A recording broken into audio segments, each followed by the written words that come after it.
Now, your ABC 7 First Alert weather forecast with meteorologist John Scalzi. We got a 50-degree air temperature, a little bit of cloud cover out there, a little bit of sunshine as well. Dew point values are still pretty low at 40, and a northeast wind comes in at about 17. So across the region, temperatures are generally starting to warm a little bit where there's been a little bit more sunshine across central Florida. 51 degrees in Tampa, Orlando at 52, Fort Myers at 59 degrees. North of us, there's been a little bit more cloud cover and also some much colder air. We started the morning off in the low 20s in Pensacola, so some seriously cooler air up here. Some of that continues to sink southward underneath of the cloud cover, keeping us on the cool side again this afternoon.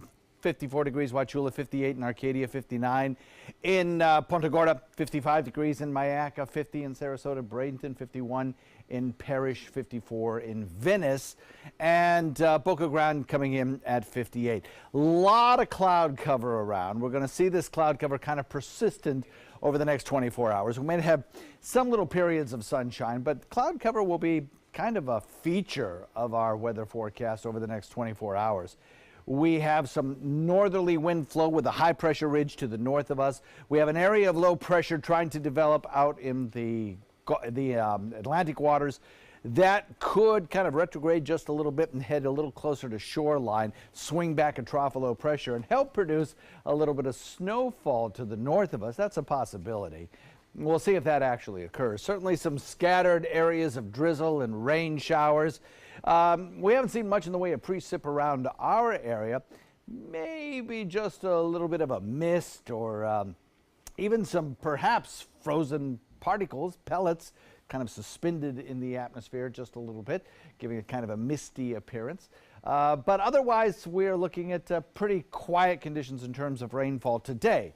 Tomorrow, different story. As that low pressure area down to the south begins to lift north a little closer to land, we have the potential of seeing, well, not only some rainfall across our region, but to the north of us, you'll see this area in pink get highlighted. That could be an area of frozen precip, which would be a real mess because we just don't have the equipment to deal with that up around Ocala, particularly up around Gainesville and south of Jacksonville, up toward Georgia. And another frontal boundary to the north of us will be swinging through here on Thursday.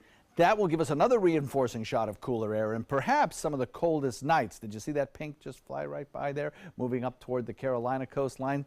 That is what has caused a winter advisory up for parts of North Florida, different kinds of winter advisories up there. We'll see if that actually plays out. That would be kind of interesting if it did. The low pressure area eventually scoots out further away from the coastline, and as it does that, it takes the cloud cover with it, so that I think by the time we get to the day after tomorrow, we're going to have a whole lot more sunshine around, just not a lot of warmer weather quite yet because of that secondary cold front approaching. So cold and breezy, mostly cloudy but dry today, and then maybe a few scattered showers around tomorrow morning, giving it even kind of a raw feeling to the air tomorrow morning. Watch the Futurecast, put it into motion, and there it is right there, that little brief period. Perhaps accumulations on some of the grassy areas could be as much as a half an inch. That's not out of the question, certainly. We have an atmosphere where it's kind of saturated aloft, then it dries out, and when you get that dry condition just above the surface, well, you can sometimes get it to snow even if the air temperature at the surface is above freezing. That's a possibility. So we'll see how it plays out up there, but for us, no snow in the forecast. Northeast wind coming in at about 20 today, so small craft advisory is up, as is a rip current advisory in case you wanted to go swimming today. Can't imagine that one. Breezy, cloudy, we'll go with 58 as a high. Tomorrow, good chance of seeing some scattered shower, maybe a light drizzle, something like that. That clears out, and then over the next several days we see more sunshine, but we still stay on the cool side. On Thursday into Friday, we get into those cold nighttime temperatures in the 30s. Some places may see some freezing temperatures in inland areas. Then we finally start to warm on Sunday back into the 70s. Scott?